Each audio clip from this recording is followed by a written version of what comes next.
तो अभी जो अगले सत्र में आप दुष्यंत जी के ऊपर एक फिल्म देखेंगे जो भाई राजेश बादल ने तैयार की है, और उस फिल्म में दुष्यंत जी से आपका एक परिचय होगा। काफ़ी विस्तार से राजेश भाई ने बनाया। राजेश जी राजसभा टीवी के एग्जीक्यूटिव डायरेक्टर रहे हैं और देश के अग्रणी पत्रकारों में से एक हैं।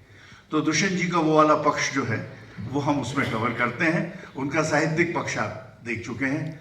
मैं यहाँ पर सिर्फ एमजीएम यूनिवर्सिटी का आभार व्यक्त करने के लिए खड़ा हुआ।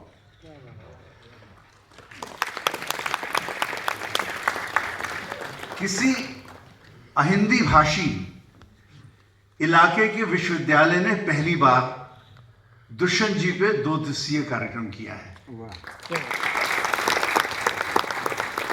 देखिए, उत्तर भारत में तो ये इस तरह के कार्यक्रम होते रहे हैं और पिछले 50 सालों में आपको जान के खुशी होगी कि हर साल दुष्यंत जी के प्रशंसकों की में बढ़ोतरी ही होती चली जाती रही है अभी तक।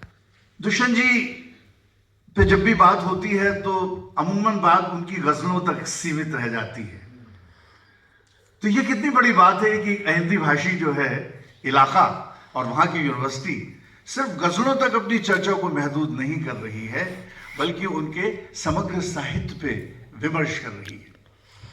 और ये इस मायने में महत्वपूर्ण हो जाता है कि दुष्यंत यदि गजलों तक आए हैं तो एक लंबी रचना यात्रा करके वहां तक पहुंचे हैं, और हर विधा में जो उन्होंने सृजन किया है उस सृजन का कहीं ना कहीं उनके इस मैग्नम ओपस जिसका नाम साए में धूप है, मतलब जो गजल है उनकी, उसमें कहीं ना कहीं योगदान रहा है।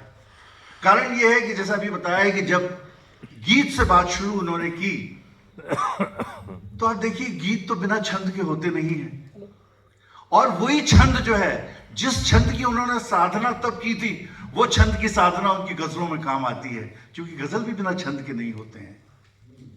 तो इसलिए जो आलोचक, मुझे कभी कभी हंसी आती है सोचकर, कुछ आलोचक ये कहते हैं कि दुष्यंत की गजलों में छंद का दोष है। आप यदि उर्दू के चश्मे से देखेंगे तो हो सकता है कि आपको कुछ दोष नजर आए, पर जो आदमी 20 साल की 18 साल की उम्र से छंद को साधता रहा हो, उसमें आप ये आरोप लगाएं कि वो छंद, जैसा अभी आपने बताया उनकी गीत की किस तरह से इसके अंदर कौन सा छंद इस्तेमाल होता है। तो हिंदी काव्य की तो ये सुदीर्घ परंपरा है कि जो गीतों से निकल के आएगा वो छंद तो पहली जरूरत है जिसको वो साधेगा। अब आप देखिए छंद के बाद वो नई कविता में आते हैं। तो मैंने ये देखा कि जैसे उन्होंने अपने विधागत परिवर्तन जो है उन्होंने शौकिया नहीं किए हैं। जहां उन्होंने जरूरत लगी, जैसे जब उन्हें लगा कि ये मेरा जो कथ्य है, ये जो मेरा कंटेंट है, ये मैं सिर्फ गीत में व्यक्त नहीं कर पा रहा हूं, तो नई कविता की तरफ आते हैं। जब उनका कथ्य और जटिल हो जाता है तो वो काव्य नाटक की तरफ आते हैं। और जब उन्हें लगता है कि नहीं, ये चीज जो है मैं प्रोज में बेहतर कह सकता हूं, तो वो उपन्यास की तरफ आते हैं। तो ये जो माध्यम को बदलने की जो ये छटपटाहट है, ये कोई शौक के तहत नहीं है। ये उनका कथ्य जो है वो डिक्टेट कर रहा है उनके फॉर्म को। मतलब कहा भी जाता है कि जो कंटेंट है वो डिसाइड करता है कि फॉर्म कैसा होना चाहिए। आप इसके प्रकाश में यदि देखें कि वो गजलों की तरफ क्यों आते हैं, गजलों की जो पृष्ठभूमि है और गजलें उन्होंने क्यों कहनी शुरू की, उसकी जो मंजर कशी है, उसका जो पूरा चित्रण जो है कितनी खूबसूरती से 2 विद्वानों ने किया है कि वो दौर कैसा था। वो दौर था जहां बोलना भी था मना, सच बोलना तो दरकिनार, और उसके बाद भी दुष्यंत छटपटा रहे हैं कि मुझ में रहते हैं करोड़ों लोग, चुप कैसे रहूं। और साथ में ये भी कि अपनी जो छटपटाहट है इस सबको व्यक्त करना है। तो आप देखिए कथ्य कितना और पूरा माहौल कितना जटिल हो चुका है। हालात इस तरह के हैं, आदमी परेशान है, वो जबान पे ताले लगे हुए हैं, सारी चीजें। तो आप क्या करते हैं कि आप एक ऐसे विधा को चुनते हैं जिसमें बिंब और प्रतीक, मतलब सीधा सीधा ना कह के आप प्रतीकों के माध्यम से, बिंबों के माध्यम से आप बात कहना चाहते हैं। और ये आपका कवि धर्म है जो आपसे करवाता है। ये जोखम उठाना जो है, जब आपके सामने बड़े उद्देश्य होते हैं, बड़े लक्ष्य होते हैं, तो आप सहज जोखम उठाते हैं, क्योंकि आप ये जानते हैं कि आपका कवि धर्म ये आपसे कहता है कि हर हाल में आपको बात कहनी है, और यदि बात कहनी है तो कहने का सलीका क्या होना चाहिए, क्या तरीका होना चाहिए। और इसीलिए जब वो हिंदी कविता जिसके वो एक सशक्त हस्ताक्षर बन चुके थे, जब उनकी सूर्य का स्वागत आई थी तो रातों रात बायरन की तरह उन्हें प्रसिद्धि मिली थी।